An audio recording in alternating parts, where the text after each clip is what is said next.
A recent New York Times opinion piece titled "Feminism Has Failed Women" was countered by an op-ed earlier this month that basically said feminism hasn't failed women, but society has failed feminism.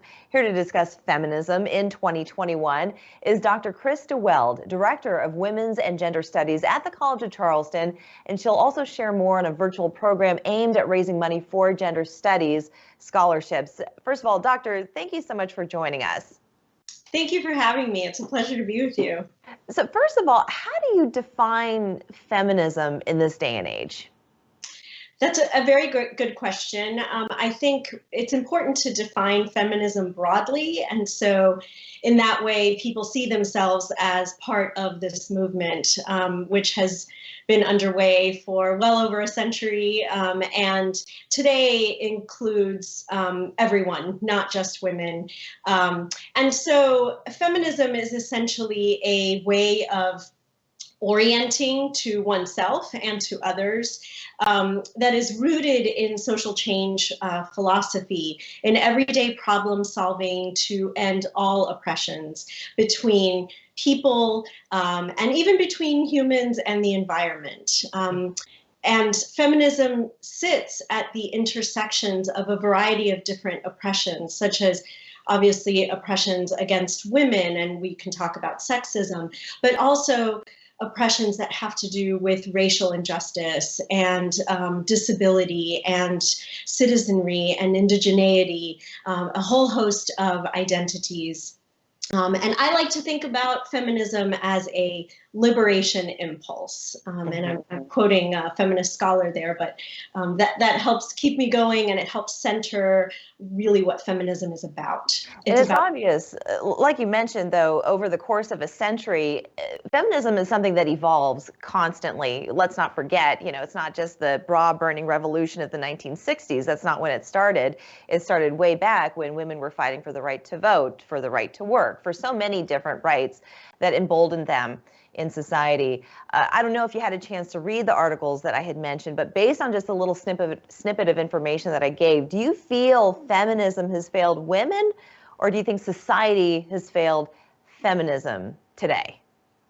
Well, I would say feminism has not failed women. However, mainstream feminism has perhaps failed the most marginalized women. And so in that way, the impulse for liberation of feminism has not been taken up fully in all of our social institutions and in all sectors of our society. And so any social movement is incomplete when there is raging inequality and inequities in a variety of different spaces within our societies. And then, of course, if we think beyond the United States, there are so many issues that feminism that is not US-centric tackles on a daily basis for women and girls. Do you feel, though, that society has yet to kind of catch up with a lot of things? Because, when you compare the United States to other countries around the world, there are some countries out there that are far more advanced than we are when it comes to time off and helping mothers make the balance of child rearing and maintaining employment. As the article reads, it says that some suggest that a year of COVID-19 may undo decades worth of progress towards gender equality in America. I kind of think that's a rather strong statement, saying that, you may never recover what mothers lost, but at the same time, the flip side is that mothers were able to spend quality time with their families during the pandemic. But where do you think society can make those improvements, not 5 years down the road, but this year? Absolutely. And you mentioned some of those. Today is a historic day in which we are witnessing the swearing in of the first biracial woman vice president.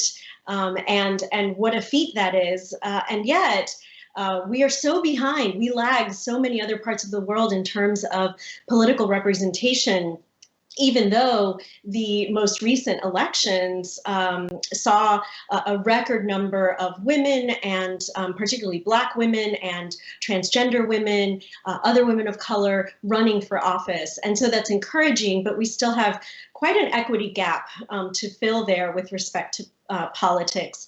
I would say another sector of society, which you mentioned as particularly relevant right at this moment, is parental leave, and just better, more just policies to support families, regardless of their gender makeup. And so certainly women have been spending time with their children, mothers have, but so have fathers and people of all genders spending time with their children, and often at the expense of healthcare and full pay. So those are major components of our society that could use some feminism in them.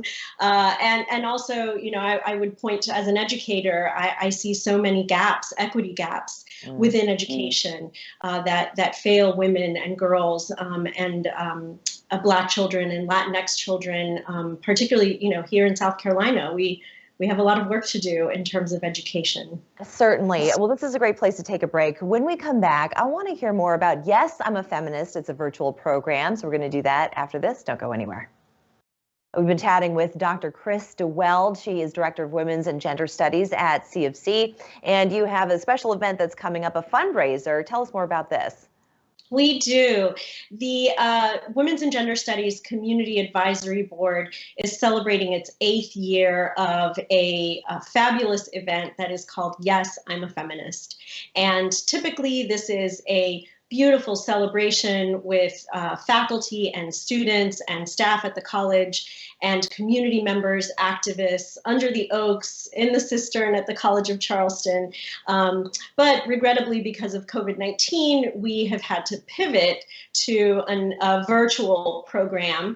And so we have a professionally made video that features many of our community members and folks within women's and gender studies at the college, including students, committing to saying, yes, I'm a feminist, and launching this fundraising campaign, which is happening now and culminates on C of C Day, which is January 28th, and that is the annual day of giving at the College of Charleston. That's great. And so all these fundraiser proceeds will go to scholarships and other ways that you can support students there at the College of Charleston. And yours is an infinite study in humanity. It's truly been interesting, not just to talk with you here today, but to see the evolution of feminism in our country and the direction in which we're headed. I'd like to stay positive on these things, so I think we're still headed in a positive trajectory. What do you think? Absolutely. It's the liberation impulse that we have to hold on to, and that in and of itself is optimistic. Terrific. Dr. Kris Welde, thank you so much for joining us. Thank you so much, Leyla. We're back after this.